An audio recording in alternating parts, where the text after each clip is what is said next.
रात के अंधेरे में सृष्टि का सन्नाटा तोड़ने के लिए अचानक एक अजीब आवाज आई।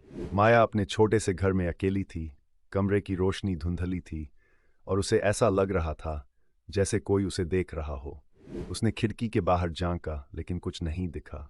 वह वापस अपने सोफे पर बैठ गई, लेकिन आवाजें बढ़ती गई, जैसे कोई उसके नाम को पुकार रहा हो।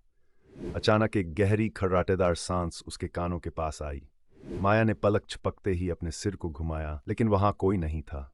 उसके दिल की धड़कनें तेज हो गई।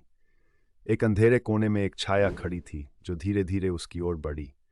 माया ने सोचा शायद ये उसकी कल्पना है, लेकिन जैसे जैसे वह नजदीक आई उसे एहसास हुआ कि यह कोई इंसान नहीं बल्कि एक विकृत आकृति थी। उसकी आंखें चमक रही थीं, उसके दांत नुकीले थे और उसके शरीर से एक अजीब सी गंध आ रही थी।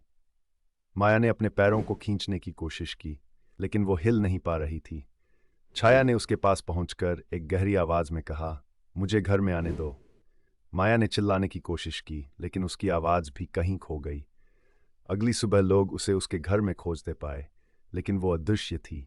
उसका स्थान अब खाली था और दरवाजे पर एक गीला पंजा रह गया था।